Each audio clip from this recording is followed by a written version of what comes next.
For us in GBC, our core mandate is to entertain, is to educate, is to inform.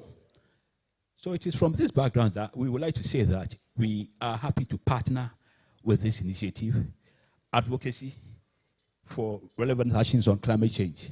We are very, very much happy to be part of it, and we wish to assure all the stakeholders that this is not going to be the end, that for all future initiatives in this regard, we are going to be there to provide the needed platform for information and for education in this regard.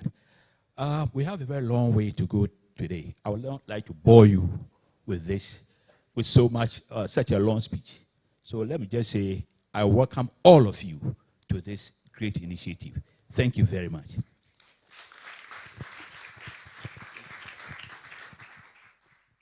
Thank you so much, Mr. John Krasari. That is the Director, Human Resource, the Ghana Broadcasting Corporation, telling you why GBC is so concerned, and we will continue to be concerned. Now we are going to a very good friend, His Excellency Daniel Krul, who is the German Ambassador to Ghana, and he's not just doing his work. Sometimes you sense the passion with which he continues to talk about the issues. His Excellency, it's now yours. Thank you, Kingsley. Good morning to all of you. Good to see you. Happy to see so many young Ghanaians here, interested in a very, very central topic, not only for Ghana, but for the entire world. Dear directors from Ghana Broadcasting Corporation, thank you very much for your trust and reaching out to us to get a very exciting project running. We call it the Climate Talks, and we were reaching out to GBC to convince them that we should do this together. The main idea from our side, at least, is it's not about us educating you, but it is about listening to you and trying to amplify your views, your concerns on this pressing matter of climate change, because we believe the knowledge is out there. You know what Ghana needs most, but it has to be transmitted and amplified so decision makers hear it and listen it and take it into their account when they base their decisions. Now, decision maker, who's the decision maker? Any voter in Ghana is a decision maker. So it's not by coincidence that we also we launched this 5 months ago, because we strongly believe that decision makers in elections should also consider the aspect of climate talks when making their cross for the one or the other candidate. And with that, I'm already with the, I would like to touch upon the political context, which is changing. There will be a new administration in Ghana. Whoever wins, there will be a new government. In Germany, we will have elections in March. We will have a new government. The United States have just elected a new president who clearly has a very different view on climate change and what to do. So the political context for shaping policies countering the effects of climate change is dramatically changing. And it is important that countries work together and try to find pertinent answers to the challenging questions, which differ from region to region. So this is, I think, the idea that why we think that we should not stop with this climate talks, but that we should take it to the next level and trying to make sure that whoever it will be the new administration will also have a strong voice for the needs of the people in Ghana when it comes to coping with the challenges of climate change. So this is the context. We had a very interesting journey that started 5 months ago in VAR. I need to look at my little paper here, so because this has been a very complex agenda. We were touching upon climate resilient agriculture. We had a workshop in Tamale on urban planning and public spaces in times of climate change. We went to Kumasi and talked about decarbonizing the waste for a cleaner energy. We went to Takoradi and to talk about the pressing issue of access to clean water. We were in Takwa, climate change and Galamsey, solution that work. And now we arrived here at the epicenter of modern market-driven recycling. Nana, where are you? You ran away. I just saw you here sitting. Yeah. I just want to ask everybody to give a big hand for Nana Yao Kunadu for hosting us here today on the topic of recycling and ways forward. We will have more time later to look into it into more detail. But first of all, thank you very much that we can be here and make your activities known to an even broader public in Ghana. All right? So a big hand again for him, please. Thank you.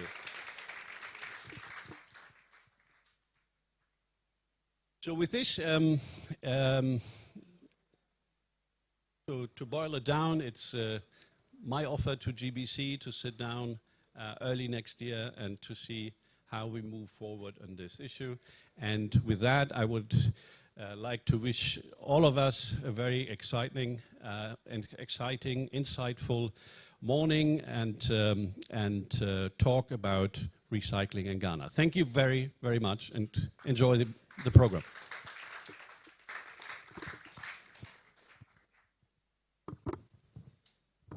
Thank you so much, His Excellency Daniel Krul. So you see, he was trying to help us trace the journey we've had so far before getting to Accra. Somebody said, call this place Oyarifa. This is not Accra.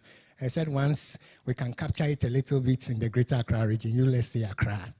Because we went to other places and now we are back to Accra. And Anaya, thank you very much for this very fine initiative too that you are having. But talking about the journey, we've had people on that journey. Let me invite two of them here, and they will help us. They know themselves. Kafui Day. And where is Doreen? Yes. Oh, let's applaud. They are all award winners. So, you know, award winners, when they are collecting the award, we always want to do it for them very well. Doreen was at a Galamsey site and didn't know whether to go in there or to run away because of the nature of the coverage. Ladies and gentlemen, you are welcome. Let's take a quick seat and then have a very short conversation. These are all colleagues, so we won't have to do a lot of introduction. Doreen has been our moderator for the past two events, that is Takoradi and then Takwa. And then we also had Kafui Day when we were in Kumasi. We had Telma Taki with us. Unfortunately, due to some circumstances beyond her control, she can't be here. But we've all been on the team, so we can still represent a lot of the views. We still appreciate her so much. Kafui Day, when you saw all that waste in Jankoba, in the Ashanti region, being converted to something that was very good, what did you tell yourself? So I was surprised that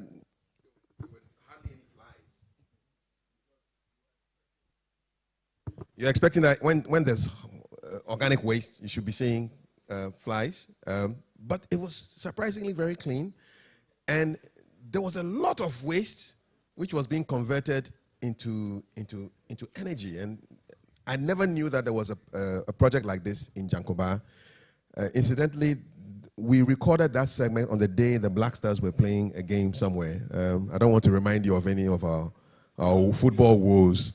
But for me, that was a bright spot that day, going to that factory outside of Kumasi and seeing what Mr. Onana and his team were doing, sorting out all the wastes from the markets, you know, and then just taking it through the system. And then it ends up in the big converter. And then we traced the whole trip from the lab where they actually go and grade the kind of waste that they have so they know what processes to take it through. And then just basically taking the waste through the system and converting it into energy. So when I'm talking about waste, I'm talking about kenke leaves, plantain peels, cassava, all the stuff that you eat. And as an MC, I go to events where people heap a lot of food on their plates and eat only a quarter. So the rest is left on the plate and it's thrown away. And that waste becomes energy. It's turned into electricity that was being used on the plant itself. And that not just energy, but they were also providing jobs for people in the community. So for me, it was a big eye-opening experience. And I was really, really glad that I was part of the climate talks. That's fine. Later when we opened it up with the decarbonization conversation, there was this issue where people actively were making suggestions. What struck you most in that engagement at the KNUST? So you had the young people actually very interested in issues to do with decarbonization, very concerned about the environment, and I can understand them because at some point I felt the young people were thinking, hey, these adults have messed up the world for us. You know, we're going to be living in a messed up world, so we really have to pay attention to the issues so that we can be part of the solutions, you know. And they had a very solution-oriented way of thinking, which was great, and it gave me a lot of hope. And I'm happy to see a lot of young people here as well who are here to be part of our trash to tech conversation. I can't wait to hear what they have to say when we get into those conversations. So yes, basically young people being involved in this issue. It's not just an old people's game or lecturers or research, but you had a lot of young people making good suggestions. I like the description you gave them, solution-oriented. It's not about politics, it's not about anybody's interest, but it's about our collective interest. Doreen, you had to go all the way to separate the fight between the sea and the muddy river. How did you see it, talking about clean water and climate change, and also later relating it to even the Galamsey, because it appeared they were Siamese twins. We can't separate them at all. Also, Kingsley, thank you so much for this opportunity and for the fact that I got to be part of this project. So we sit in Accra, we talk about poor water quality, we talk about Galamsey and all of these issues. And to an extent, you watch videos on TV, online, you get a certain understanding, but when you get onto the field, it's a different ball game. It's like you come face to face with the realities on the ground. So especially at Wasekopong and then in Shama, where you talk about where the Pra River meets the sea, you see the extent of pollution of the Pra River and the fact that the sea, it's not going to welcome it. And the point at which they clash, and you're like, what is going on here? It's fascinating, it's confusing, and it's sad how water can be polluted to that extent. And even if you go along the river, you see, in fact, the sea, you see the extent of pollution, people defecating around, and it's sort of a daily routine they do. They don't see anything wrong with it. And then you also see piles of rubbish along the seashore, plastics, even in the sea, and you're wondering what exactly we are doing. But all in all, I would say that it was an experience that I would always want to have because it gives you a certain understanding of what is really happening on the ground. That is good. We connected potable water to people's health that many do not think of. In that conversation, what really stood out for you? So for me, it was the issue about mercury. You know, we've had reports that most people in these mining communities where they use mercury and all of these chemicals to mine, their babies born with deformities. Some use the water, they drink the water. Some use it for bathing. They use it for literally everything. And we spoke to people who were reacting to the chemicals in the water. And the doctor mentioned the fact that they are reporting a lot of kidney failures in most of these communities. And these are health issues that would otherwise say usually affected elderly people.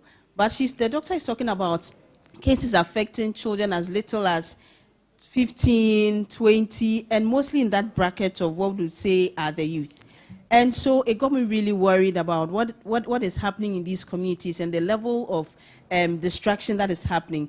And the one point she made was the fact that when it comes to mercury, you don't necessarily have to drink the water. Even if it gets into the atmosphere and you inhale it, there's a possibility that you could get affected and even come out with some of these health complications.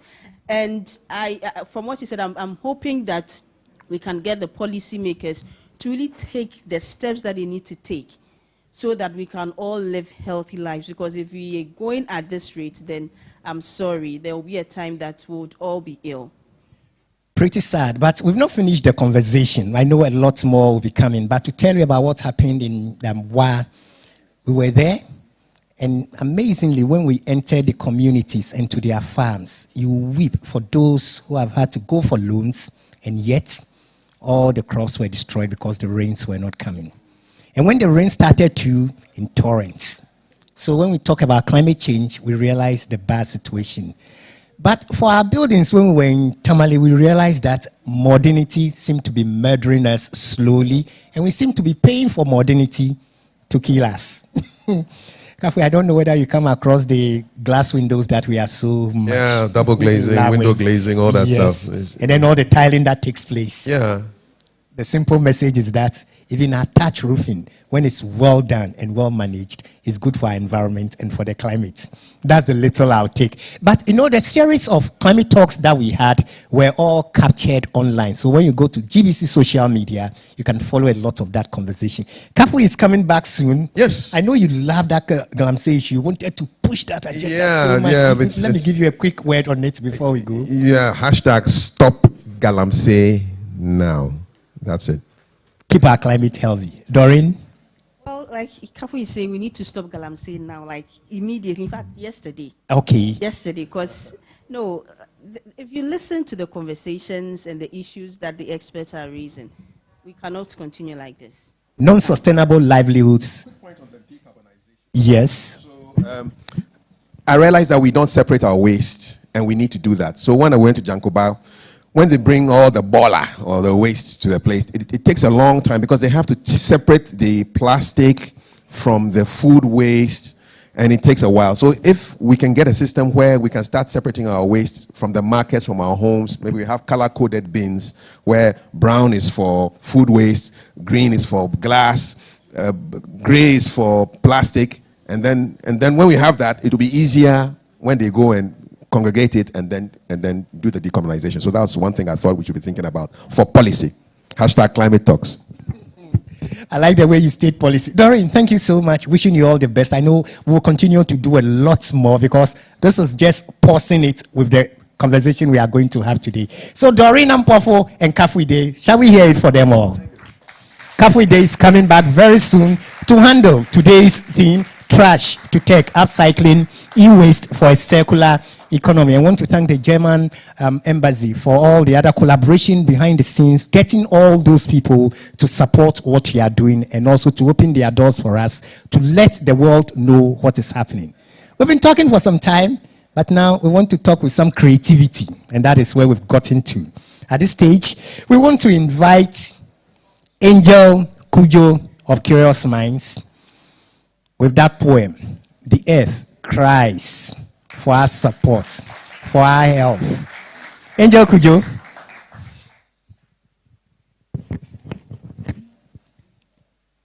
Amanfwe, where are you?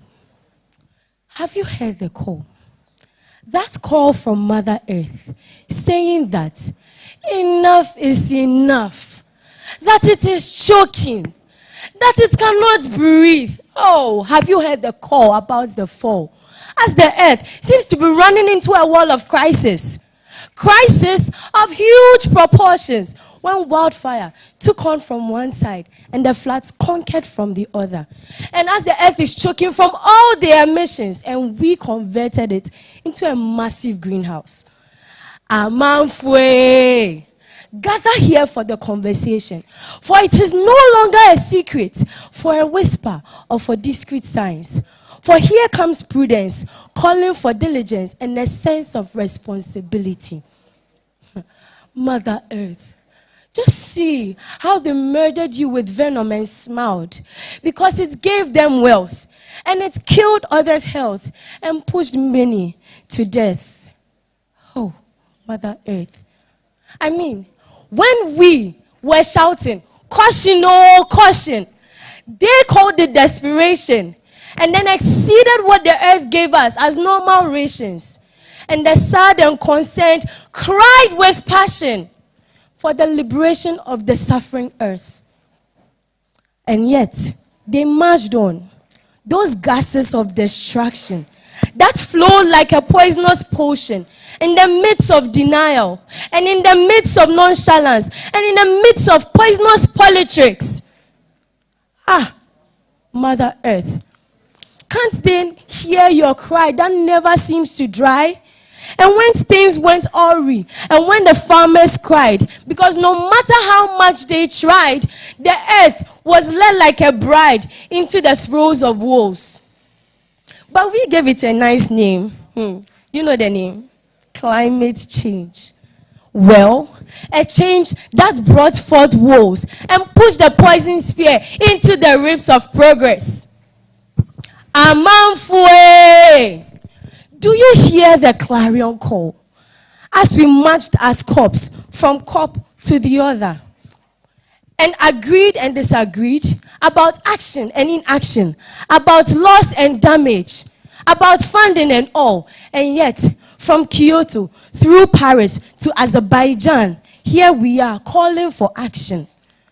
Action that brings Mother Earth from the climate fever into health that saves. Amanfue. Do you hear the call? Amanfue. Should we shout louder about the needed action and the science that calls for radical action? Oh, only if we talk and reflect without deflection, with some bit of resolution that demands for a revolution to the climate change. For the rising sea levels, to the melting ice, to our rains that forgot their schedules, to all the destructive winds, they have a simple message. And that is, when all is said and done, let all that is said be done. And then Mother Earth can breathe freely. And then mankind can shout and say, yes, we did it. Amanfue! Choboy! It is time for action. And see, don't even bother to sit on the fence, because there's not any fence to sit on. Me, I'm carrying the fence away. Thank you.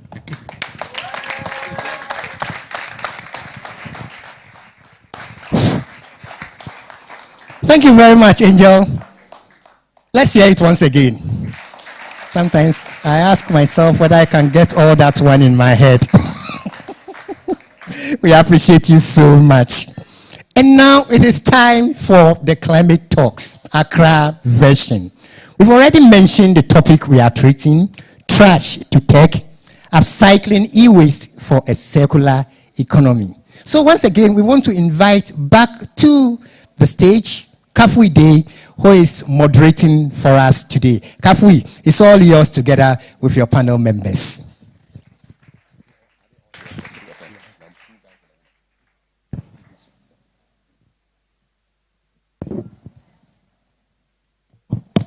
Thank you, Kingsley. I'm going to invite the panelists onto the stage. We have 3 chairs for 3 important people to speak today. So I'll start.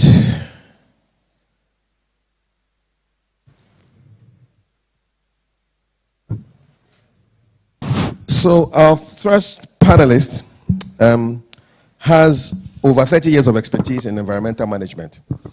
He has helped to shape Ghana's environmental impact assessment system and contributed to drafting landmark regulations like the Hazardous Waste and Electronic Waste Control and Management Act of 2016. As a development planner, his work spans policy formulation, international environmental agreements, and crafting procedures for sustainable e-waste dismantling. He provides strategic support for integrated e-waste management systems in Ghana and is currently leading Eco Solutions Industries Limited. Let's welcome Mr. Ebenezer Apa Sampong. Right here. Thank you very much. The next panelist is ready. So she is a champion of sustainability and the circular economy. She has spearheaded transformative projects such as the European Union's e-margin weight project and the DEG KFW Circular Economy Development Initiative. Serving as Vice President of the E-Waste Roundtable Association and Managing Director of City Waste Recycling Limited, her leadership has earned recognition, including the SAG Seed Award for Eco-Inclusive Enterprise in 2016. Her work embodies the triple bottom line approach, which empowers communities economically, socially, and environmentally. The visionary driving these initiatives is none other than Vivian Ahiayibo. There she is. So Vivian, you're going to sit in the middle. Right there, it's there for you. Last but not the least, we have a dynamic leader with expertise across agribusiness, manufacturing, and the circular economy. He has established very strong global partnerships spanning Germany, Dubai, Norway, Saudi Arabia, and beyond. He has been involved in so many groundbreaking ventures, including innovative businesses in recycling, in agriculture, and other services. He is an entrepreneur whose impact is undeniable, and he's the CEO of Electro Recycling Ghana, where we are right now. Let's welcome Mr. Nanayao Kunedu, who will sit over there. He's also our host, so we promise to be of good behavior. So I'm going to first of all ask you, all of you, one by one, what you understand by our theme. We're talking trash to tech, upcycling e-waste for a circular economy. I'm going to start, first of all, with Mr. Sample. Well, thank you very much for this opportunity. In very simple terms, how do we put value on what we call waste? That's, for me, is my understanding. So seeing the value in waste. In waste, okay. And then taking actions to utilize that value. Okay. At the end of the day, we don't even have to call it waste. It's a material that we can transition into some useful items. What is your experience in this whole business of turning trash into something useful, tech? Well, I have seen many initiatives in this front, both locally and internationally. Locally, I've seen the informal sector trying to put value on what we throw away. So you pick an electronic item, like maybe our cooling systems, their conditioners and things. They dismantle them and extract some material, particularly the thermoplastics, the hard plastics that you see. And then I've seen them shred them and then convert it into, some are doing tabletops with them. You know, these are things that would have ended up on the dump sites and eventually into our drains, possibly into the sea. And that's not only for electronic waste. I've seen initiatives with plastics, which I think is even more advanced, you know, within the plastic sector compared to the e-waste sector, where many players are doing amazing things with them. Thank so you. Basically, that's we're talking to one of those amazing players in a short while, but let me hear from Madam Vivian. So, trash to tech. What does it mean to you, upcycling e-waste? Thank you very much. Upcycling is a strategy that would actually help us create a cleaner environment, create jobs, minimize on our resources and put our resources back into good use, keep them long in circulation to encourage urban mining. Do you have any personal experience with it, or you know things that we should hear about, because we're live on radio now? Let people know about the good stuff that's happening. With upcycling, it creates a lot of jobs. It keeps minerals like gold in terms of urban mining from the e-waste that Nana and myself are doing. There are a lot of precious minerals in the e-waste, which can actually be turned into resource again. So we don't go back digging and wasting our resources underground, but we can actually do urban mining to reuse what we have. And also, it creates a lot of jobs along the value chains, in the sense that the sector employs thousands of people.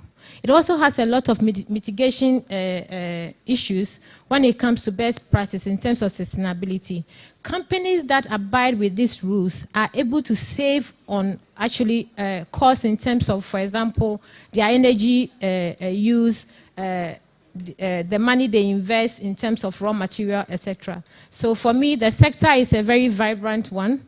It is also a sector that is actually going to help us. I'm happy we have a lot of young people here today to rethink and change the narrative of the way we are using our resources now so that we can preserve what we have for the future to come. Thank you very much, Madam Vivian. And now to our host, who's also on the panel, Mr. Nanaya Kunedu. Please tell those who don't know, who have been here for the first time, what exactly your company here does and why we should care about what you do. Yeah, what we do, of course, we call electro recycling, but I always tell people the last thing a recycling company should do is to recycle. You know, the repairs, the refurbishment, the reassemble. It's actually good for the region where we are because it can create jobs. Actually, there are jobs that will help other developed nations also to come up. I mentioned China, even though some part it was Germany, you know, actually also US, but all those labor intensive is it's included, so it's no more possible for them to do it. So it's an opportunity that, it's naturally has brought to us in the region.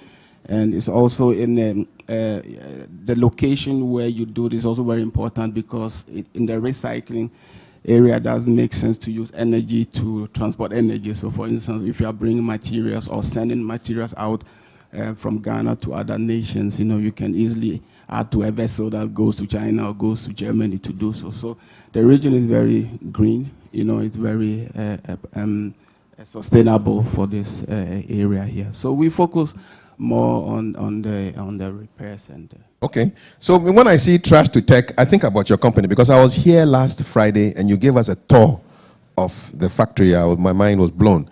For those who haven't taken that tour, can I say basically you turn laptops and TVs that people have thrown away into something useful? Is that the summary of what you do here? I want the children to be amazed by what you do. Yeah, I'll go later. Yes, you go with them, yes. Yes, but of course we do here Made in Ghana Television is one product everyone is excited about. Yes. But I travel a lot, so when I see other countries that have done so, then I tell myself this is not even 10% that I have reached, so I don't talk much about it. I always want to go for more. But of course, it was a good beginning when we showed that it can be done. You know, so this television make it very affordable in the region because of the materials that we inject is from the waste. You know, someone's trash. You know, but for us it's a raw material. So this is one product. So many things you can also do with not waste, but with the secondary raw material that the waste. You know, it's not necessarily let me say a product that is a waste, but their consumer behavior allows them to always go for a newer product, you know. Yeah. Okay, great. I'll come back to Mr. Apasampong. So, for everything that has to be done in business, it has to be guided by laws. Otherwise, you have the illegal people jumping in, and then the whole system becomes upside down and not right. So, let's focus on what the area we're in right now. So, with helping to manage e-waste and in the right way, what are some of the laws that are in existence in Ghana that help to manage this system, the electronic waste system? Okay. So the principal law basically is the Act 917, is on Hazardous Electronic and Other Waste Control and Management Act. This was passed in 2016. And then it was followed by the regulations, which is the LI 2250. Now, within that, it provides a system of guidelines, I would say, on how we can manage electronic items, not waste. What's the difference? The difference is, this is not waste yet. It's an electronic item. Eventually, it will become waste. So the best way to manage it is to start from when it's manufactured and then when it's imported. In this country, we don't have the manufacturing base for electronic items. We do some assembling anyway, but it's minor. Almost everything is imported. So the law has provisions for items that we import. When we import them, they come into our system, we use them. And when we use them, they become items that we do not want. So if we don't want them, then it becomes waste. But it doesn't mean somebody does not want it. So it means that when it becomes waste, what do I do with it? So it makes provision for that. That's when it ends up with Vivian and Nana. When they get it, the law has some provisions. What do they do with them? They need to have the capacity to be able to collect them and dismantle them and then treat them in a sound manner. And the levy is meant to manage the end of life of your item.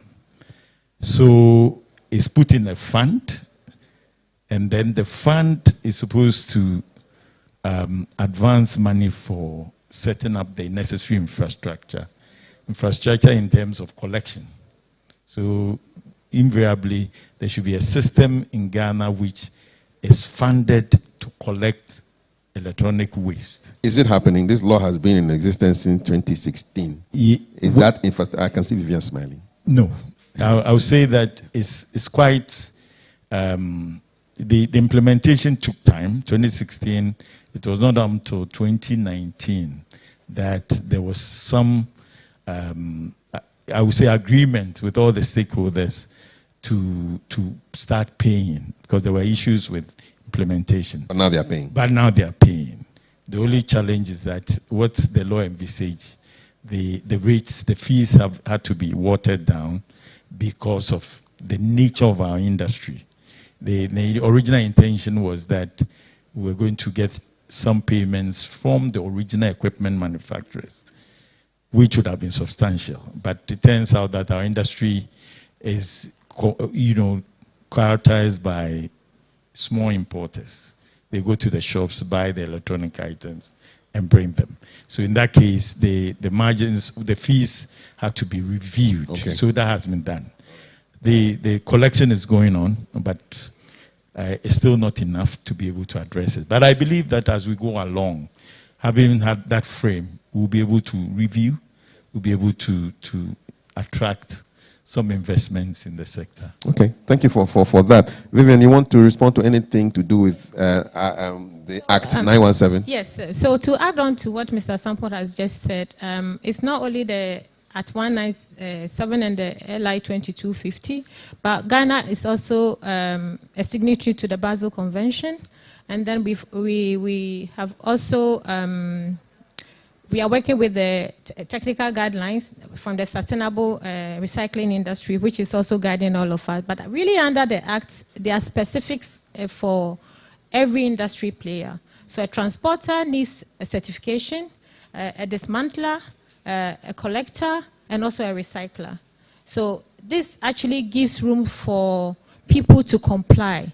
So we'll be able to identify people who are polluting. And so if you come for a permit, you have to work strictly according to the permit that you have. So you have dismantlers, the people who break up the waste. Yes. Then you have the refurbishers. They repair. Transporters yes. are the people yes. who take it with their vehicles. Yes. Okay. And then refurbishers like Nana, who are reusing. Yes. And then the recyclers like myself, who are, for example, recycling the cables instead of the boys burning the cables and letting the dioxin out into the atmosphere. Okay. So the law actually makes provision for all each these sector steps. players. But what is actually making it difficult at the moment for the collection of the tax is because Ghana, I would actually go back because there are other projects on the ground that are really helping to actually implement the act itself. The German government has been very good to us. The e-waste management projects. I happen to be a beneficiary of the Imagine project, also an e-waste project sponsored by the EU. There are lots of initiatives on the ground that are helping to implement the act. But one of the things that we are lacking currently is the extended producer responsibility. We have developed the policy, but we haven't actually brought it out yet. Yes. And so there are a lot of cherry picking going on. There are a lot of people hiding behind the scenes and not paying into the coffers. But I must say that the eco levy that Ghana came up with, a lot of our sister countries are actually replicating because it's a good one. Yeah. And so Ghana somehow is guided, but we need to actually, for example, be straight with our enforcement and also let policy actually guide us in most of the activities that we undertake. Okay. Before, then I wanted to respond a little bit to this. Yeah, on the law. Yeah, law is always good, but when you are developing and you put too much policies and laws at the beginning, it makes things quite difficult. And if you look at other nations, yeah, when they start, actually the entrepreneurs that are needed, you know, really to sometimes tell the policymakers, you know, this is the way probably the policy should go to help the nations, you know. They find the opportunity and then the opportunity guides the policy. Exactly. But some of our developing countries opposite way. And here what I'm seeing, the recycling area is, for instance, if any government allows a free zone, yeah, to allow entrepreneur or recycler or refurbisher to bring in items for refurbishment or even for dismantling, you know, the jobs that can create it, the raw materials that can be generated for its local manufacturing. And all this law, we have mentioned the Basel Convention. Sometimes you speak to a global recycler, sometimes some of them say, listen, they don't even want the materials to get you guys, you know. So we need to really look at what can also help the nation, you know. So look at what can be done, you know, not to focus too much on the problems, but also on the solution, you know. And one thing I want to add, you know, those recyclers, those boys that walks around, yes, their collection point works efficient than the German, very efficient. Very, but the end results, it's quite wrong, you know, because they really want to maximize the profit by harvest the gold from the circle board, which is very complicated, very dangerous. But the ways of collection is very their collection is good than Germany, than even most of the European. Very efficient. How do they do it? I mean. Most of the time, you know, some of them woke up 6 o'clock in the morning with trucks. Some even come from all the way from Abobreshi to this area. Yeah, and when they go back to their center, there are people, mostly foreigners with cash. Yeah, who pay them on delivery, and you can't imagine the jobs they are creating. And some of them are even more smarter, that they'll find a way to, as I mentioned, to harvest. So you can find it on the internet how the process is done. You know, some of them without PPP, without hand grown. That is wrong. Safety issues. Exactly. But this is maybe 10 or 15% of the whole chain. That is a negative part. But imagine 10,000 people do a collection. It's a lot. You know, so we should. I'm talking for the entrepreneur side. Yeah? Yes. Okay. You want to add something to that? I just want to chip in. I agree with Nana if we allow our borders that they bring e-waste in. But we are not yet there because we don't have the EPR. And also enforcement has to be very strong. Other than that, we may stand the risk of people using our place, which they are already doing, as their dumping ground. Because Basel itself is not able to even control the waste that is coming from the European countries, China, and the Americas. And so therefore, there's the need for us to have proper structures in place to support the Act 917-22 by concentrating mainly on transparency collection, traceability. Waste and contributing to the circular economy that is the theme of our conversation. You know, the sector is about 90-95% informal, you know, which is not bad. But you need to equip the informal sector and integrate it into a proper system. How many, rough numbers, how many people are involved in e-waste informally? Yeah, it could over even be 80,000. Yeah, it could even be more. I mean, this is Accra. Yeah. But as you go out, you know, so it means that even a proper inventory, a registration system has to be put in place to ensure that you know who is doing what and what capacity do they have.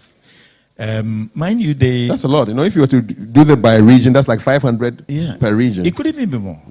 It could be more. Okay. Because you have collectors, you have different categories. Those who are just doing collection house to house, and they're moving it to the dismantlers.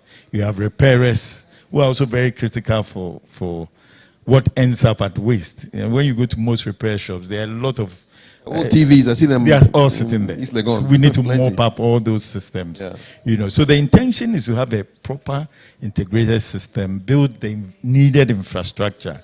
You know, Nana spoke about even moving material from other countries into this country. The Basel allows that, but you need to have in-country capacity. Do we have it? No, not at this point. But invariably, if we're able to demonstrate that we have built the infrastructure, we have the dismantlers who are on top of it, then you can show that, look, if I take this item and I bring it to this company, it will manage it well. It will not end up like we have in Abublushi and all those places. So basically, that's the whole idea of trying to develop it. But the other challenge, as I just mentioned, is infrastructure. You need infrastructure to collect. Like what? Like what? To collect. Okay, so give me an example of what would it look like? You should have a pickup point. Okay. Very simple process. A point where I can drop in. I've seen some elsewhere where people even drive to the centers and put their trash there. They just put it there. They also have to have the capacity to sort. When they sort it, then they can even move it. Either they treat it, they dismantle it at their point where they are collecting, or they also hand it over, transport it. You know, you can't just transport it anyhow. There are systems for transportation. There are guidance, which the law also provides some provision, then the guidelines also provides that. When it gets to the dismantlers, do they have the capacity to dismantle everything? Because mind you, you are dealing with different, today we have about 11 different categories of electronic waste. In some countries it's 13. Ghana has scaled back. Give us some examples. What are the categories? We have the large household items. Like fridges? Fridges, microwaves, you know, washing machines. Okay. And then? We have the cooling systems. ACs. When you go to some of the big companies like the malls and things, their fridges are bigger. You know, you have smaller ones, small items like kettles, the tabletop cookers, microwaves and things like that. Small microwaves. We have the lamps, okay, which are also electronic items. We have the laptops, the IT equipment, which is also another category. Most people know that one. We have what we are using. These ones are all electronic items. Yeah. So you don't treat them as one entity. There are processes for even dismantling them. We are working on a standard operating procedures for dismantling various items so that you can recover the items. You can ensure that the health and safety of those who are doing the dismantling are assured. Okay. And then you can be sure that at the end of it, the fractions that you have dismantled are managed properly. You know, if I take a laptop, for instance, and I dismantle it, and I now will tell you there are several fractions. You have the plastics, Showed me. You have the plastics, you have the Glass. you have the wire, the cables, you know, and other things, batteries. Yeah. Which so from that small item, you know, you see the different fractions that you can pick from them. What do you do with them? You So it all has to be managed well. Every one of them, and some are hazardous. Okay. Some are hazardous. Yes. Before I bring in Nana and Vivian, just a last one on the informal people. Yes. What is the greatest challenge that they pose to our climate? Okay, the burn. I mean, that's the most visible one. What are they burning for? Why are cables. they burning? They burn the cables to extract the copper. The copper. Copper is valuable. Very valuable. So, and but then what's the current price these days? Copper. $7,000 to $8,000 per ton. Per ton. Multiply by 17.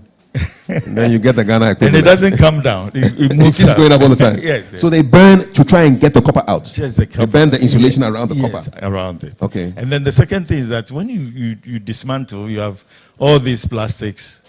If you don't have any use for it, they also burn that one.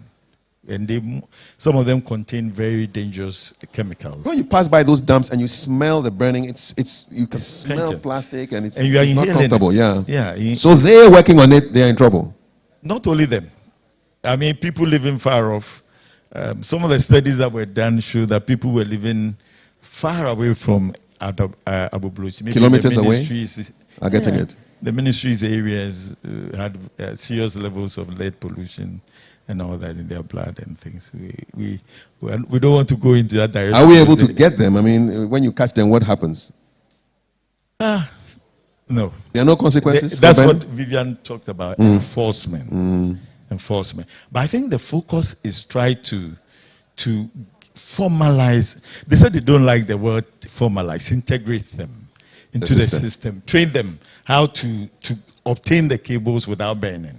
Because even the plastics from the cables has value at the end of the day. Okay. So our job is to get them to do extraction. So there are small centers. There's one at Abublusi where they are trying to strip the plastics. So that it's also recovered. It's recovered without burning.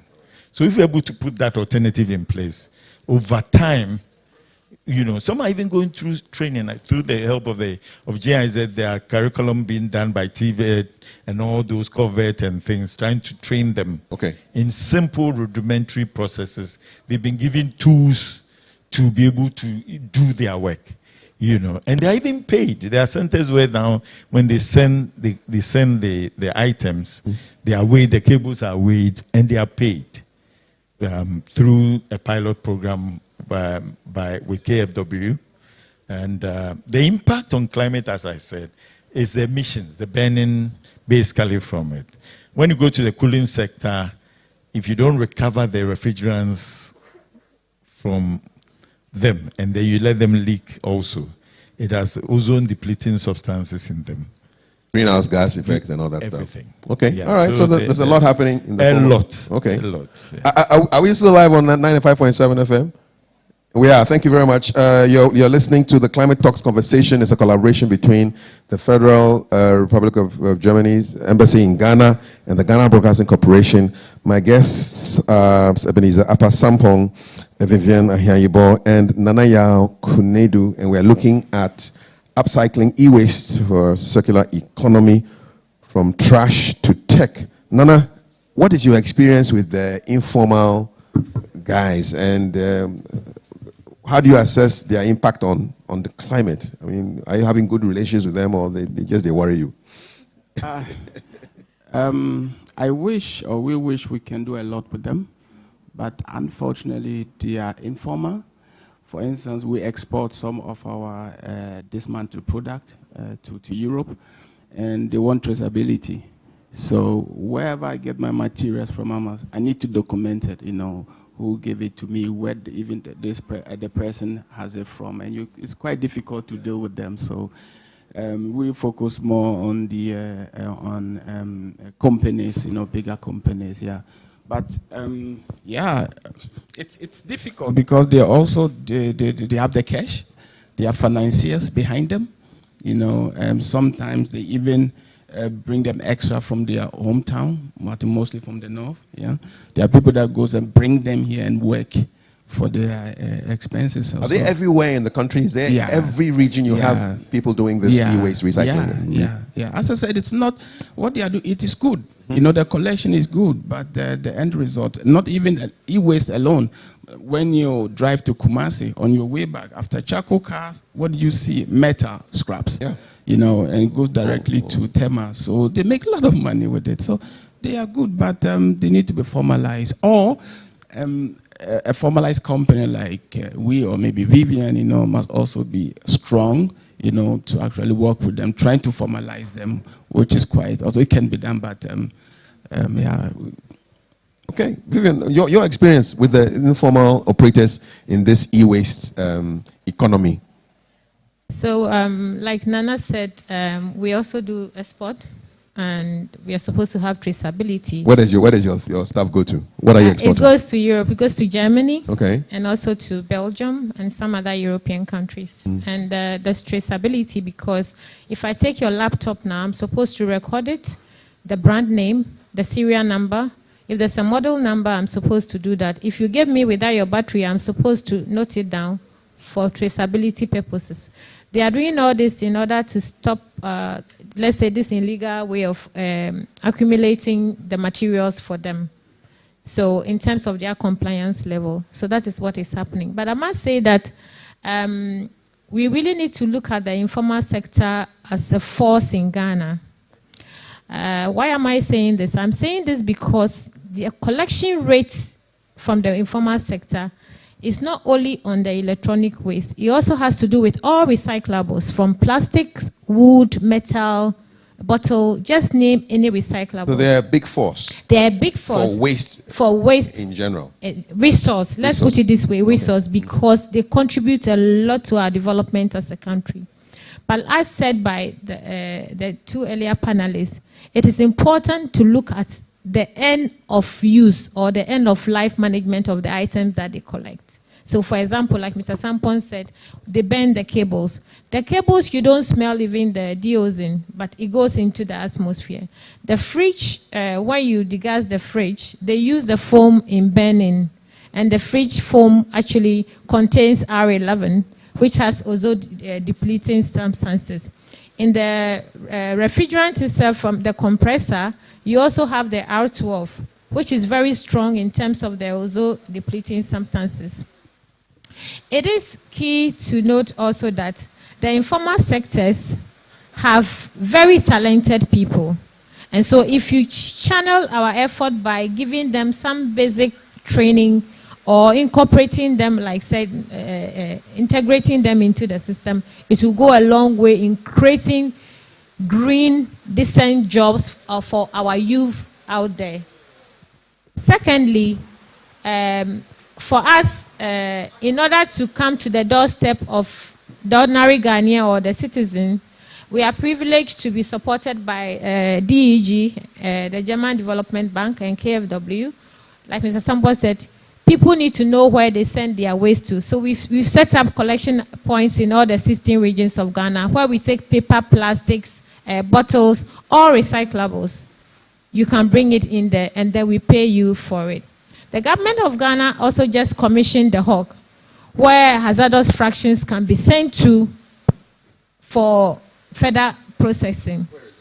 It's next to the DVLA at Kwabenya here. It was just launched some few weeks ago with the help of KFW, also the German government and the COPA. But in order to do this, you also need a citizenry involvement. And we need to start by changing behaviors and attitude towards things. And so for us, as part of this project, we are doing drawing competitions in all the regions, from primary, GHS, and SHS, where students are given drawing materials to draw and tell us about what is good about the environment and what is bad about the environment. And winning pictures are pasted at vantage points, market areas, on our moving trucks, at school areas, public areas, because we believe that pictures play a lot on the mind in terms of changes towards attitude. And you'll be amazed at the type of drawings that students are coming out with. When we go back there, you see we've pasted just some few ones there that space allows us. But what is key is that these young ones go home as ambassadors. They speak to parents, they speak to their peers. The teachers are also involved in their activities.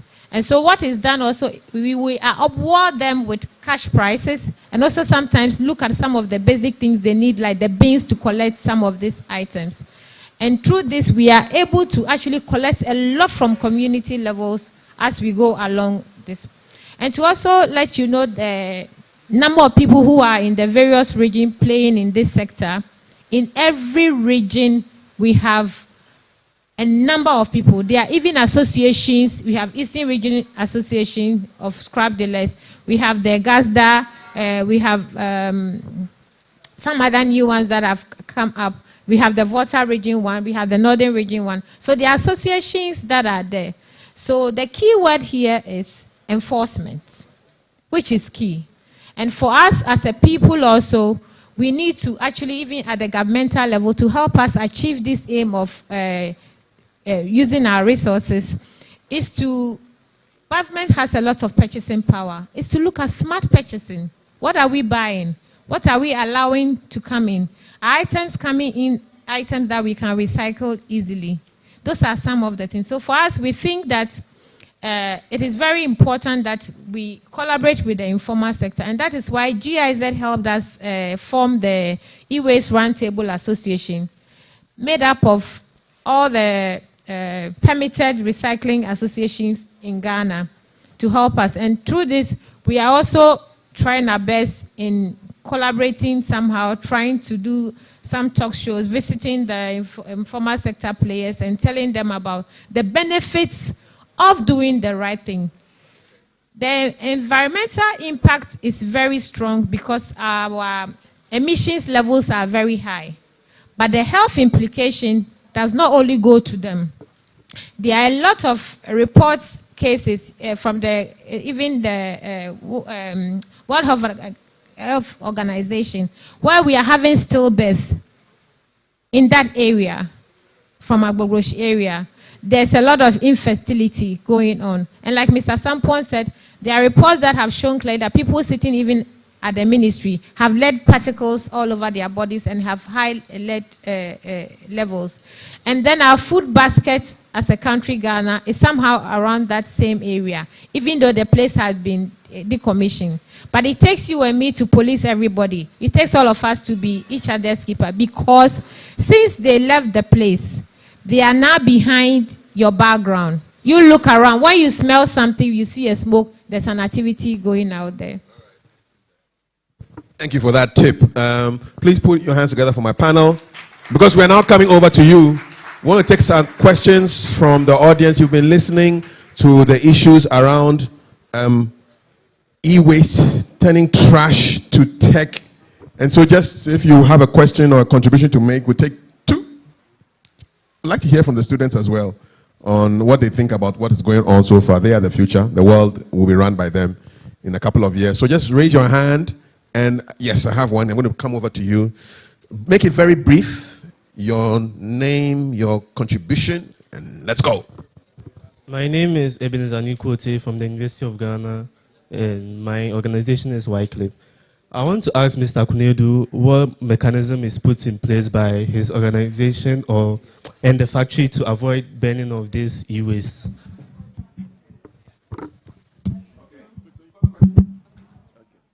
Did we get the question? Yeah. You wanted to know? Avoid, yeah. So how do we avoid burning of e-waste? There was a question here. Lady. My name is Adombila Jennifer. I'm with the Green Africa Youth Organization. It won't be a question, but we do a lot of advocacy work. And segregation at source is the message we preach all the time.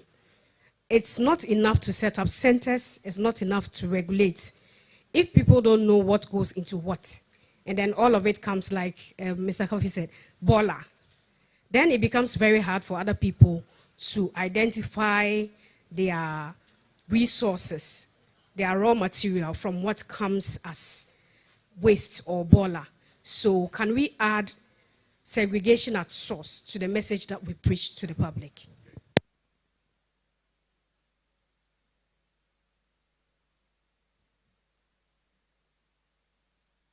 All right, we are going towards the 1 o'clock news, so we'll make everything very brief. Your name and your contribution. I'm Mufida Asari, and I want to ask a quick question. What's the difference between upcycle and recycle? All right. Difference between upcycle and recycle. All right. There was a hand here. Brief. Thank you. My name is Samuel Swanzibafo from the Strategic Youth Network for Development. Talking about the levies, I quickly want to know, what came to mind is the e-levy conversation. How, sorry, not e-levy, the emissions levy. How, I mean, people were not ready and willing to, you know, contribute to that. Is it the same in the space with the levies regarding electronic waste management? And secondly, one of the issues with the emissions levy is how it's supposed to be disbursed or put into the consolidated fund. In the case of the electronics, is there a dedicated fund to it, or it also goes into the consolidated fund? Thank you. I hope you are taking these YX style questions because you'll be answering. Last one. Well, my name is George Prempe from Persang Company Limited. I heard Mr. Asampon's voice here. I knew him very well at his old point where he was working. I'm the one, handled the fridges about 10 years now. I've doing this job for Ghana government on behalf of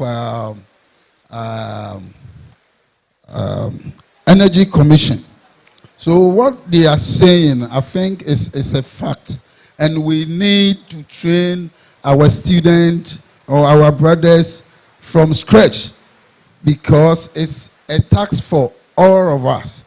That burning system and other things are killing Ghanaians, but we are not even taking care of that.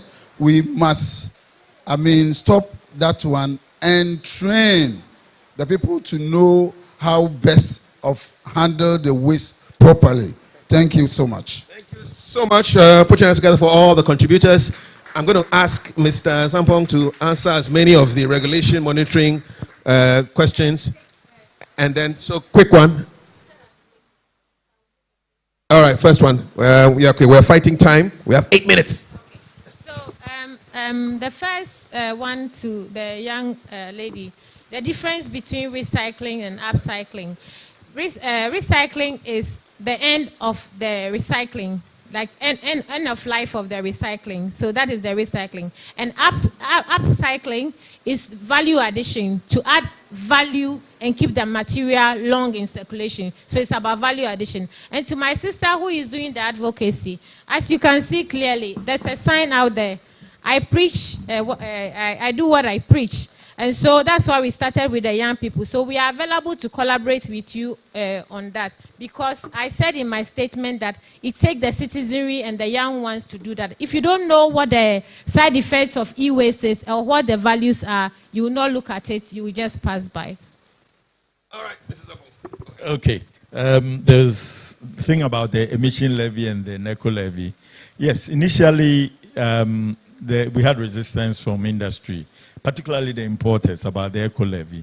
Not that they didn't want to pay, but they felt that the levies were too high, because there were instances where an electric plug was going to attract like $2.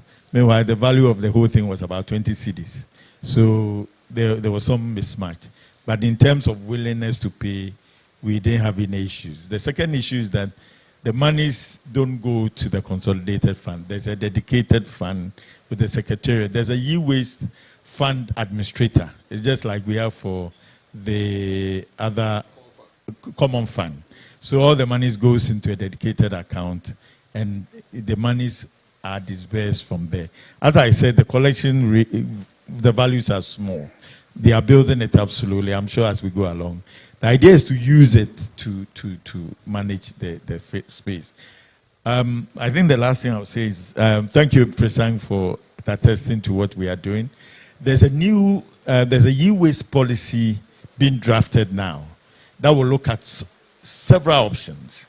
The EPR scheme, that is extended producer responsibility, is even in the law, but we need some policy to cover all these activities, and even in terms of communication and all that. Hopefully next year, around the first quarter, we should have a e-waste policy in place, and that would at least respond to some of the challenges that we are having. Yeah.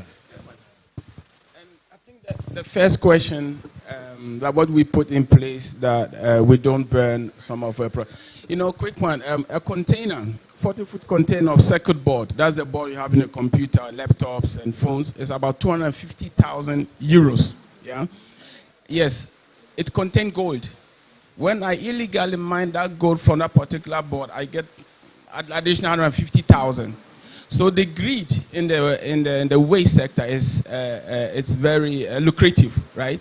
But we don't do it because the profit that we get by doing the right thing. For instance, we're in discussion with company that manufactures Apple phones, Dell, HP, that they want to find a second life for their product locally, which create more jobs. So for us doing the right thing is something that also will come back to us and to the regions. So, but then there are other people who don't have this bigger picture.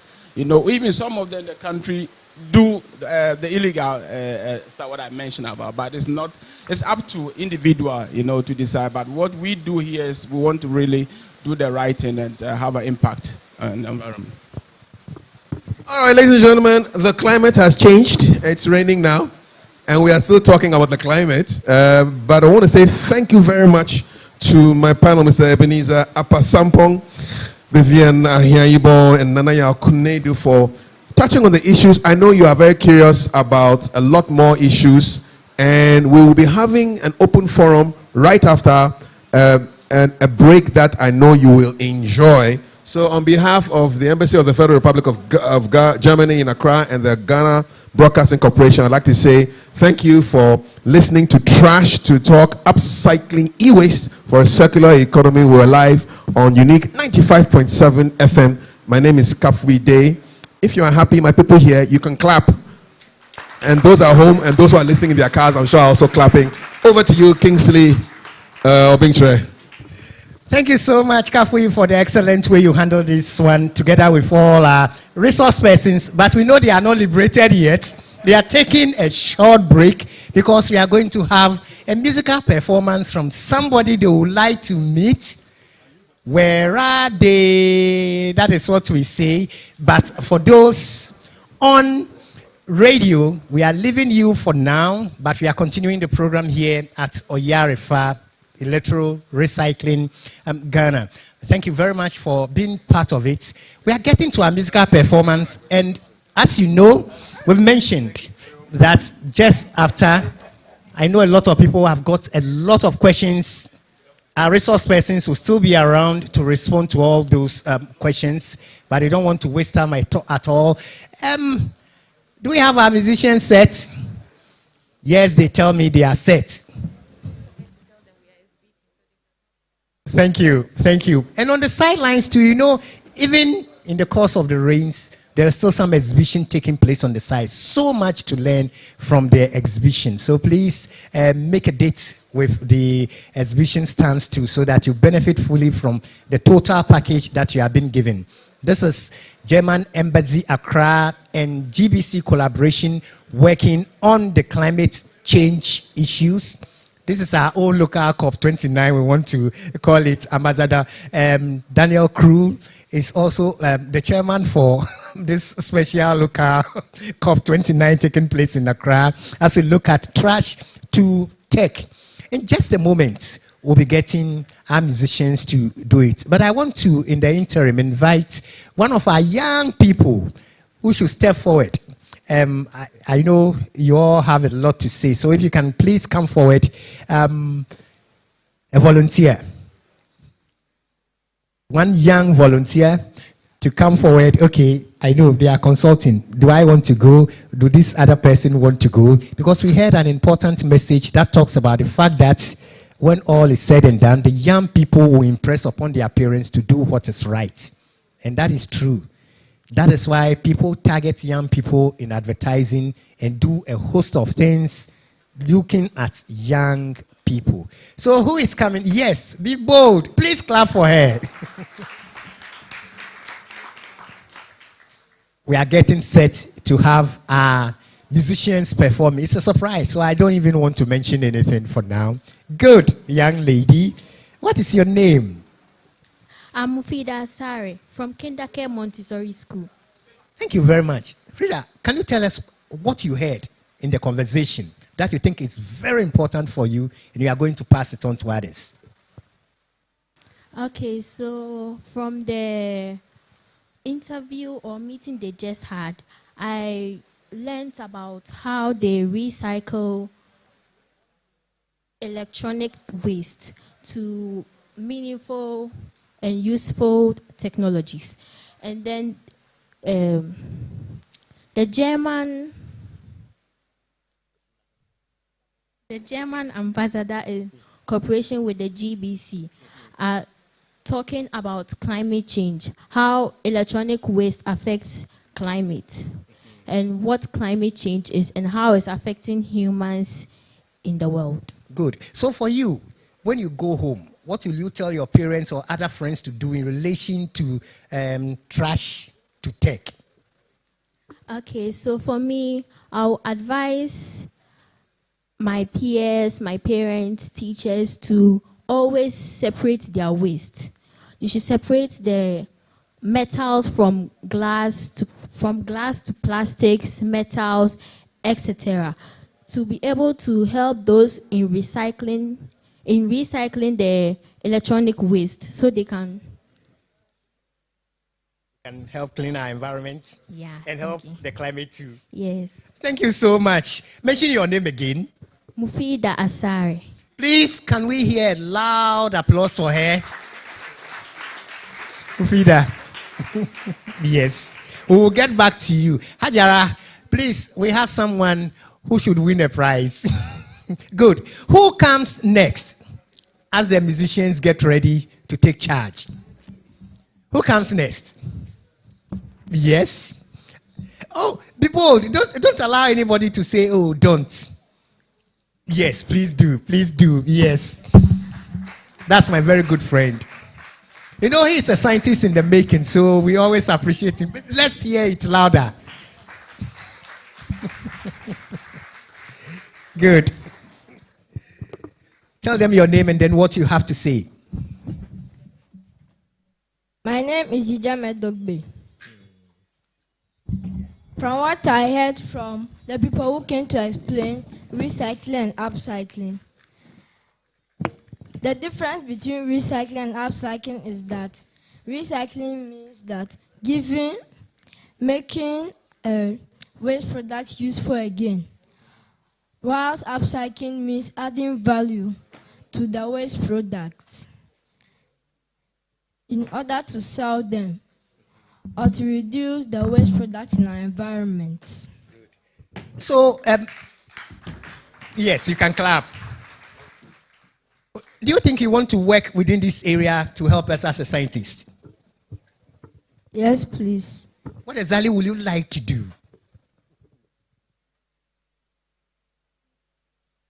I would like to develop more technological devices from the e-waste.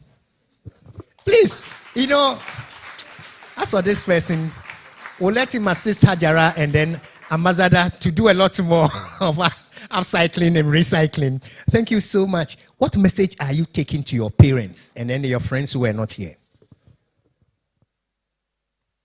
I'm going to explain to them what recycling and upcycling is and what we can do to promote recycling and upcycling in the environment. Thank you. Thank you so much. Thank you. You can resume your seat. We appreciate you so much. The young people do not just listen. They pick something from all that we are talking about. You know, from the tertiary level, we have representation too. I don't know whether one of you would like us to know what you are doing and then how we can continue this conversation wherever we find ourselves. Should I move to you or you want to come forward? You see, as we grow older, then we start moving backwards anytime microphone is getting close to us because we are weighing the options. Madam, should I come or you come? Good. You want to come? Fine. You will tell us your name and then exactly what you want us to know. All right. My name is Jennifer. I work with Green Africa Youth Organization. We just won the Headshot Prize for Cleaner Air category. So with Green Africa Youth Organization, we do a host of things, from recycling to climate advocacy, just transition. That's if we're asking people to stop burning their boiler, if we're asking people not to produce plastics, what is the next alternative for them? So that's what just transition seeks to achieve. We also do solar radiation modification, but my department is with the zero waste. So when you see people come around and then pick your plastics from your homes, your offices, your organizations, and then they tell you, we are going to recycle it, that's part of what we do.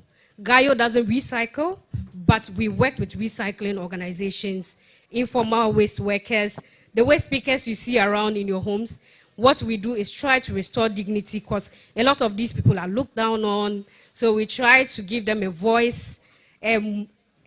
We get them into organizations that unify their voices for policies to be formulated to help them with what they do. And majorly, we are into composting that seeks to reduce the amount of methane that is being emitted into the atmosphere. As we all know, methane is one of the gases that is being studied majorly because it has more potency than carbon dioxide. So yes, we do composting, individual composting if you have the facility at home. If you do not, we teach you how to do it. We start an urban garden for you, and then you can use your own compost to grow your produce. So we also encourage healthy eating and eating what you grow. Thank you very much. Thank you so much. Please, when we finish, if you want a lot of other things in relation to Gaio, you can see them. I've been working with Desmond for a long time too, so I can appreciate exactly where they are coming from. Our musicians are ready. And Kafu was just telling me, oh, we began the forum. There are small fireworks coming along the way. Yeah. So just as he was whispering to me that you will enjoy the tunes soon. So we shouldn't worry about whatever is happening.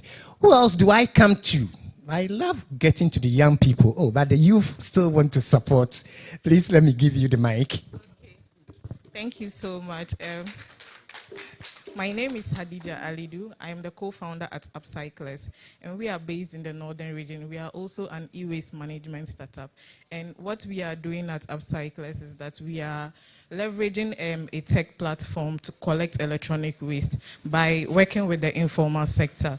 So we involve the informal sector as waste pickers and then local recyclers and help them to source electronic waste instead of them just going around knocking on doors looking for electronic waste. And this also helps us with traceability because we have details, a form that you have to fill for us to collect your electronic waste using our platform. Yeah. So, and what we also do as part of our projects in driving behavior change in solving the problem of electronic waste is that we train young girls in repurposing of electronic waste. So we go to senior high schools, we go to basic schools, and even universities. So we are partners with UDS and then Tamale Technical Universities, where we just train and then also advocate for proper disposal of electronic waste in the environment. I think we've worked with Gaio before, yes. Thank you very much, Hodel. Thank you so much. So within this space, we have a lot of serious environmentalists who can support us. I see the young hand. We'll come to you because we'll come to the real forum. At this point in time, you have to have something mellow in your ears because they are ready. It's all yours now.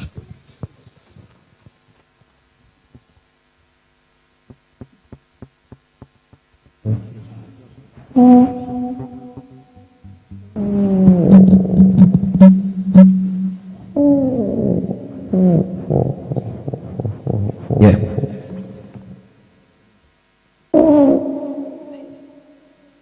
All right, guys. It's an honor and a privilege to be here. My name is Episode, and these are my crews, just like they say crew. So it's episode on the cruise band, and we want to entertain you guys with few vibes. I hope you guys love it. Ready? Yeah. We good?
If you get the money, people go talk.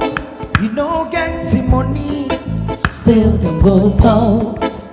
Say you be Christian, them go hate you for church.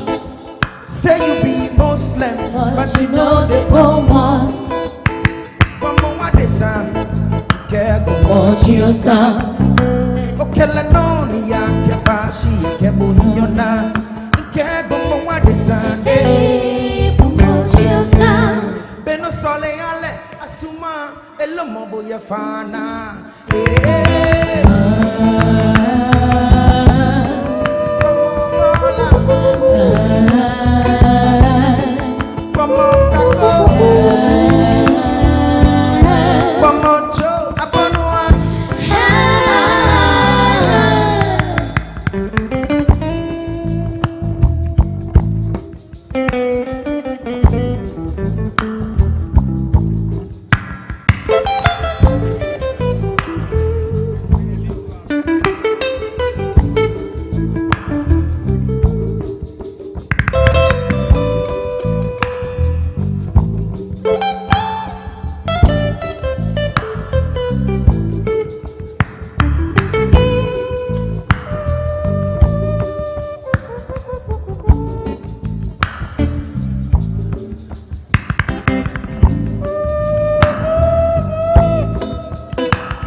So this next song,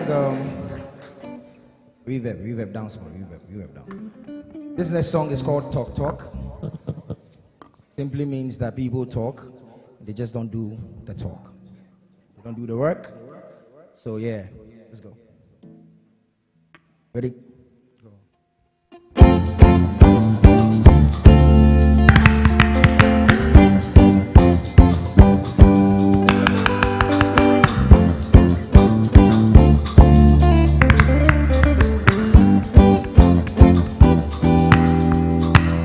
Don't you speak what you never see. Don't you talk when you never think. Before you run your mouth, check the weight of your pocket. Cause this time this monkey go chop, monkey go pay. Talk, talk, man, no feed do. And who do I know they talk? Who go help you, no go stress you. Choose what work for you. Yeah. Talk, talk, man, no feed do. And who do I know they talk?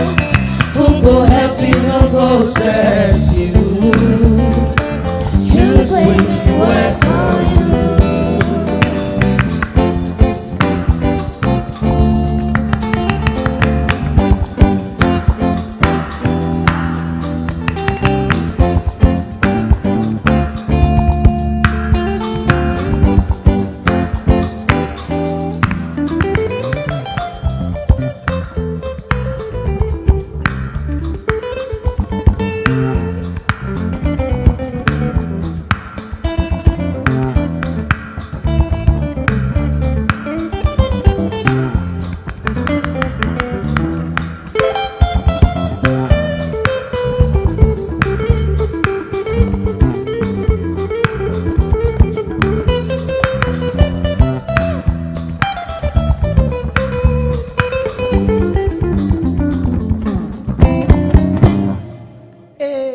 Now so the world today, pretend you die and you go see who go day.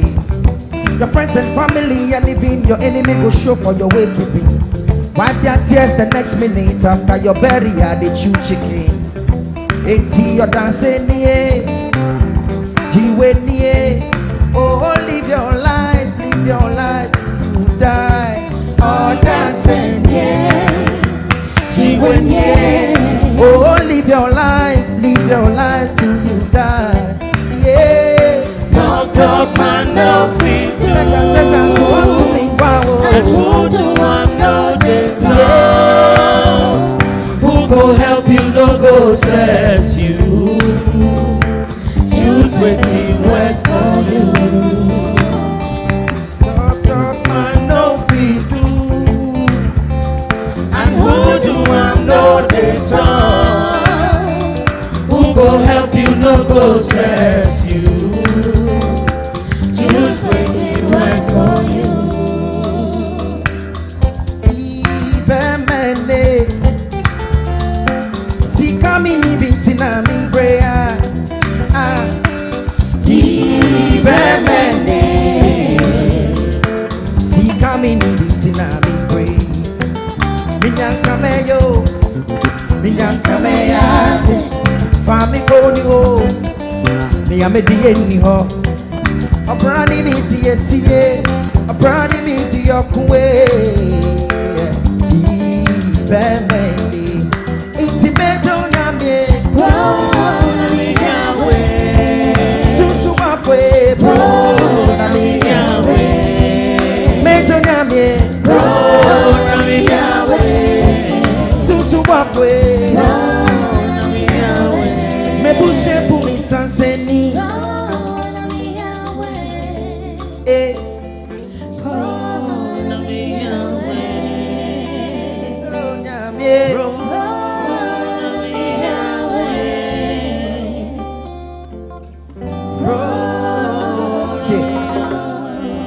Mebuse pumi sanseni.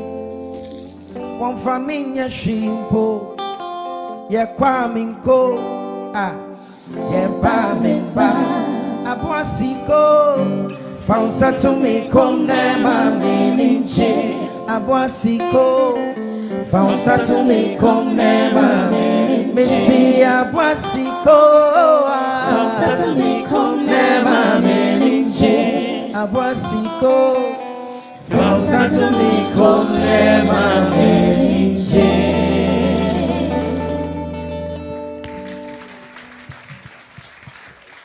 So, I think we are also recycling and reproducing our African music, you know, for us to use instrument like this to create sound, and it's in line with what you guys are doing. So we appreciate the fact that we've been given this platform. But I want to use this opportunity to actually address some of the issues that's happening in our space. And I believe as these kids are here, as a musician, it's right that I send messages through melodies, through the dance, through instruments. So we titled this one Wahala Day. I hope you like it. Yeah, plenty questions, no answer.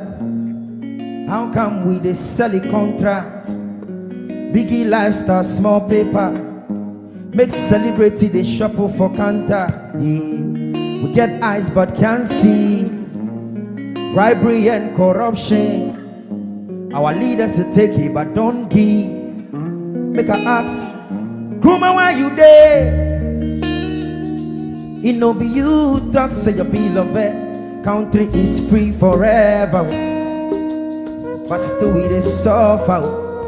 In Gruma, why you there?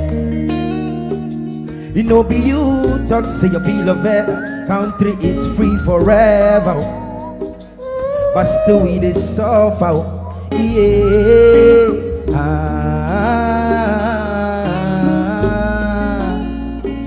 Wahala day, wahala day, what the money day.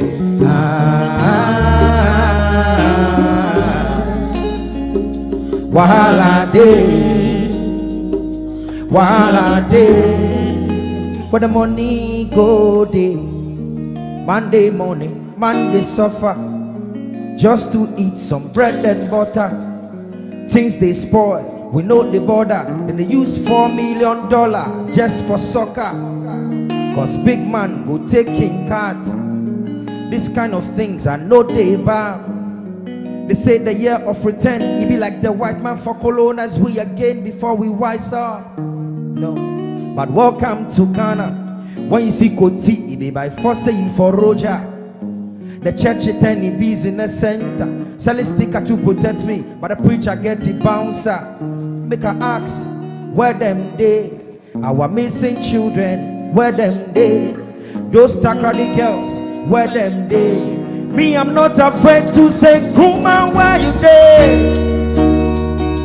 It no be you talk, say your beloved. Country is free forever, but see these children, we all they suffer. In Gruma, why you there? It no be you talk, say your beloved. Ghana is free forever, but still we dey suffer. Yeah, yeah. What they happen? Wahala day. What they happen? Wahala day. What the money day?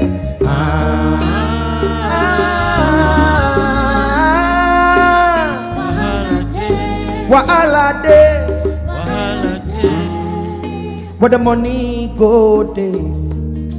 Problems after problem. Too many talent, but tell me who go support them. They promise my people one this, one that, but still we never see them. Plenty million branding bars, but in Kolebu they treat people like trash. ECG or PDS. Tell me who I go pay money to before I get to light.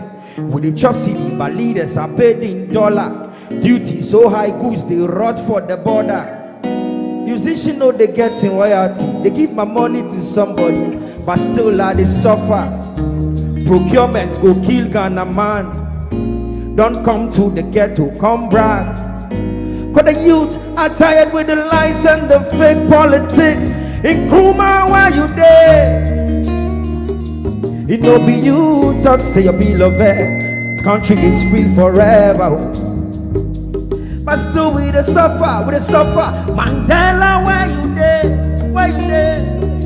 It no be you talk, say your people of Africa are free forever.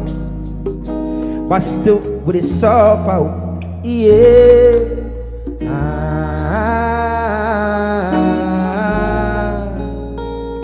Wahala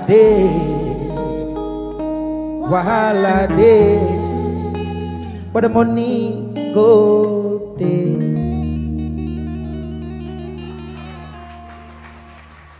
Thank you.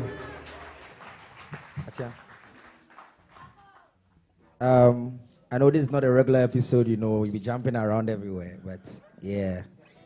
So you guys can check us out. It's episode on the cruise. Our album drops next year in February. Yeah. Big up to Father Kafuide. If you've not heard of me before or you see me somewhere, that's fine. But I think my journey has been one that I'm proud about.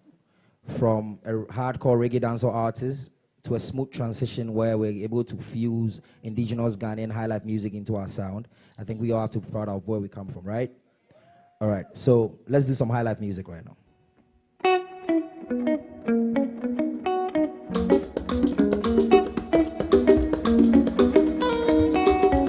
Sunday.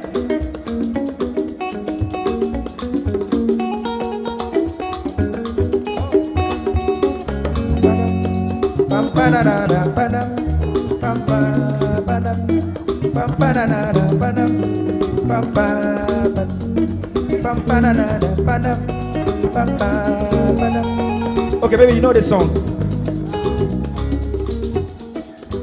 Emo bi dada wo se wae mi wi asinina mi ni obi aka wo dia bata poso mi try try.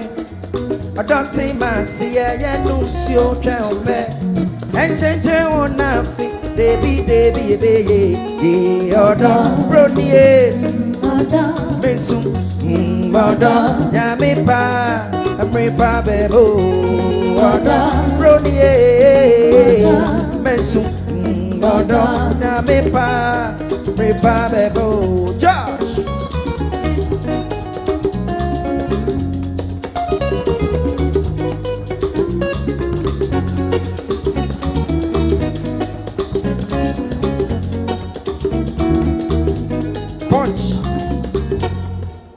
Ubedamia do me preko ode Ubedamia do me preko Awon fe me fa mi don chicho ode En family who do iden chicho ode Ubedamia do me preko ode Ubedamia do me preko ode Awon fe me fa mi don chicho ode family new me no don't you show me day.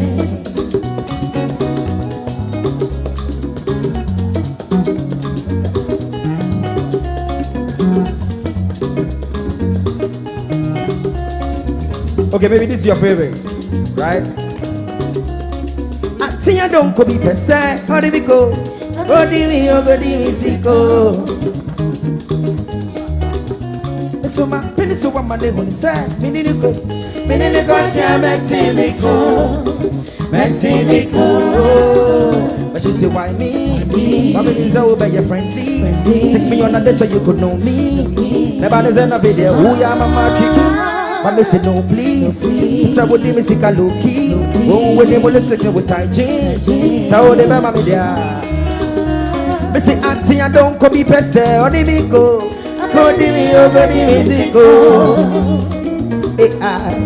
Hey, me so my penny so I'm on the only 7 in the way.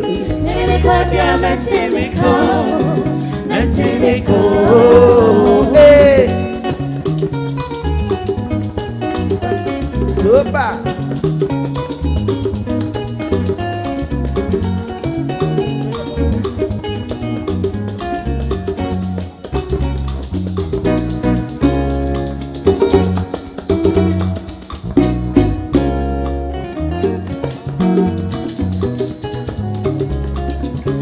Like I love music. Okay, let's see this one. Why, darling?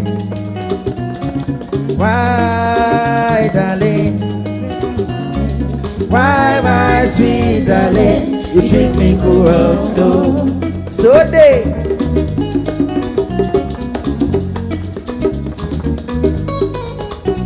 I see why, darling.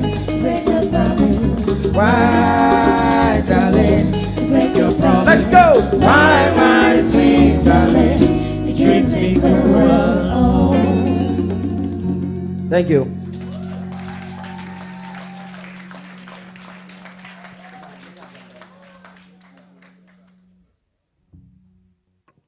Okay, so this is the last one. Don't worry, we have our own concert coming up. We'll invite you guys. And this song is not released yet, it's from our upcoming album. So it's a special. The title is Jane Sunny. Yeah? Let's go.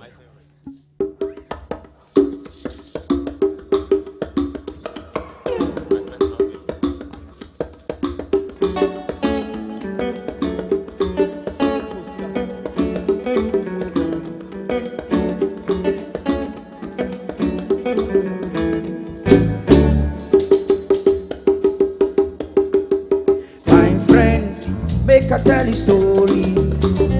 Family go hurt you just to say sorry, but don't make nobody kill you and go and repent. Okay, let your one lie deceive you with poison your drink you unaware. Come on, bosa. Chela mile como adesahi, ewa meleli ae, kemiaya son. Chela mile como adesahi, ewa meleli ae, kemiaya son. So, work it.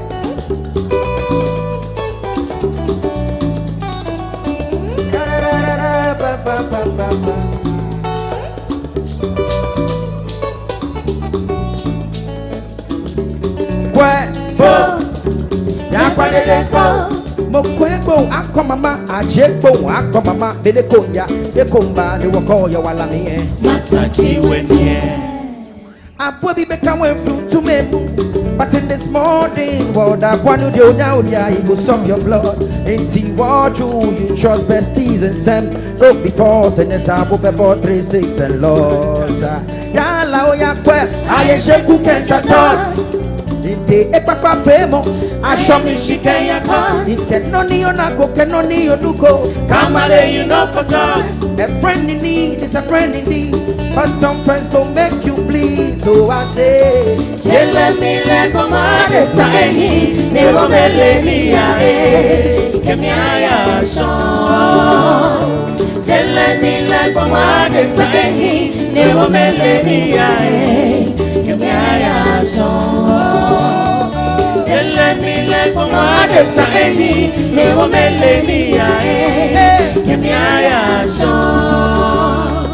Chela mile como adesahi, never meleni ae, kemiaya son. Opla yoko, ejesete, ikomocho fefe, esumo mi bombe, ikashi mi wa, epache mi, epi, menisa, nyale la won, ikemi ake, eye oyai, oyo yai ni moke mi ya, Mini wafe, Ikeboya,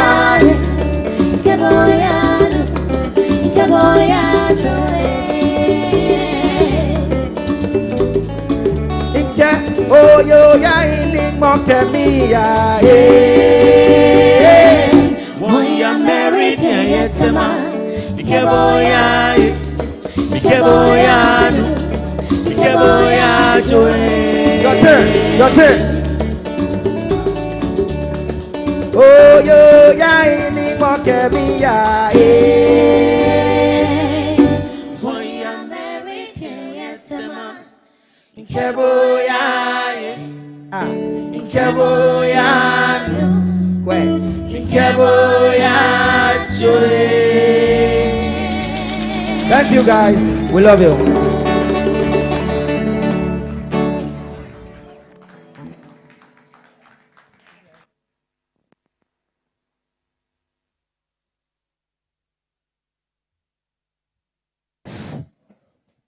We have to organize a climate concert. Lots of music, together with vital information in between. Yeah. So Kapui has already got a concept, so we'll get it rolling. Special guest will be Ambassador Daniel Crew. And he will have a special performance for us, sharing a lot of bits and pieces of knowledge. Because how I wish we have ended the main talk, and then this one is continuing.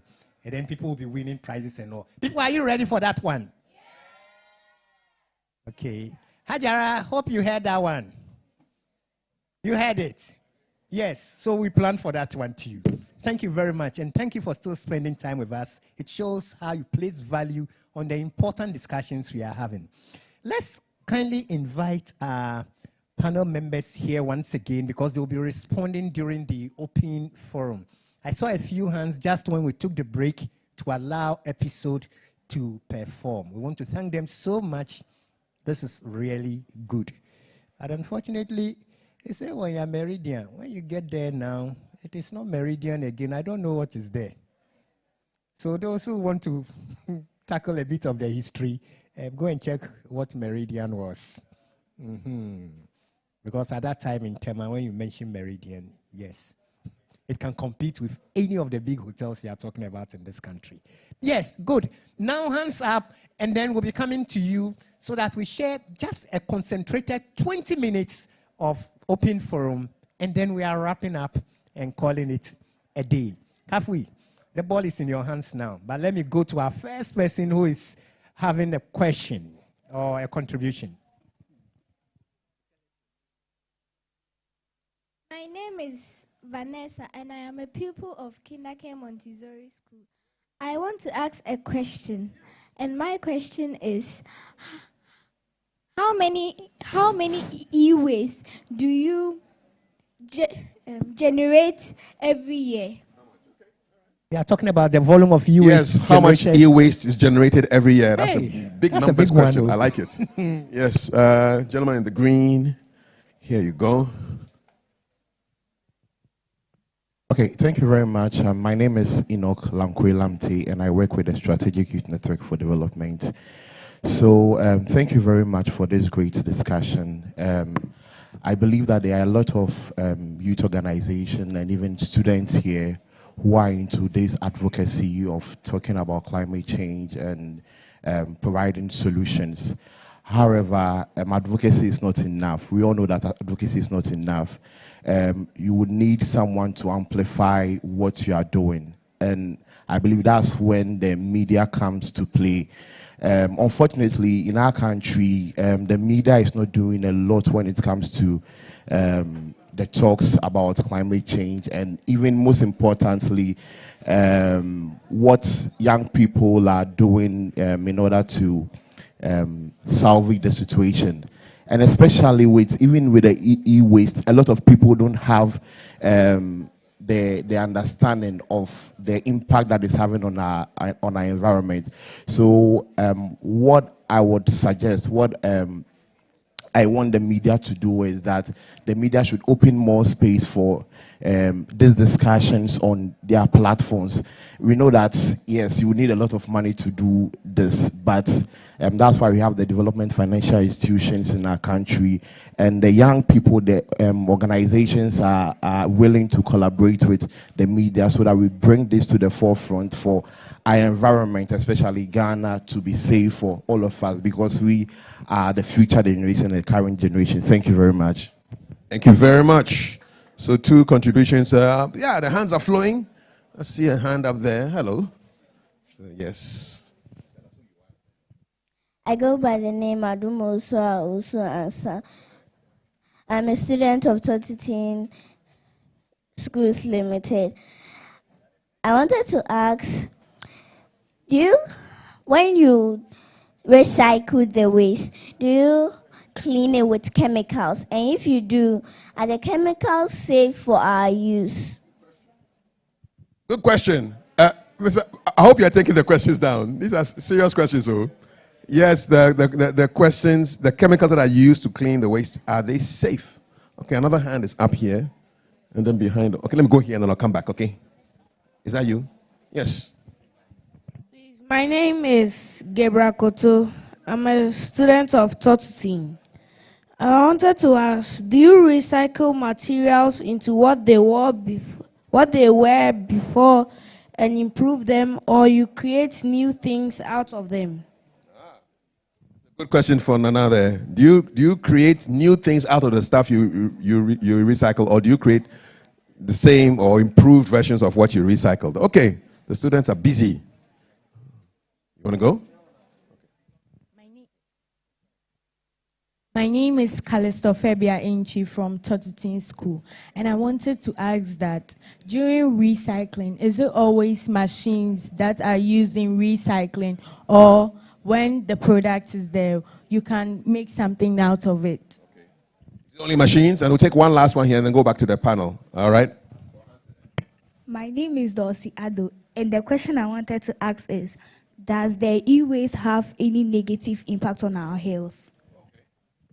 All right, so I think I can take some responses. My panel has been reconstituted. So, yeah, let's take some responses. The chemicals that are used to process the waste, are they harmful? You listed quite a few of the contributions. Okay, so go ahead. Okay. I think the first one was on the quantity of e-waste generated in a year. We generate. The last formal study that was done was in 2011. 2009 to 2011. We've done a recent one. The results are not in yet. But as at 2011, we're generating about 171,000 tons of e-waste. Ghana imports over 200,000 tons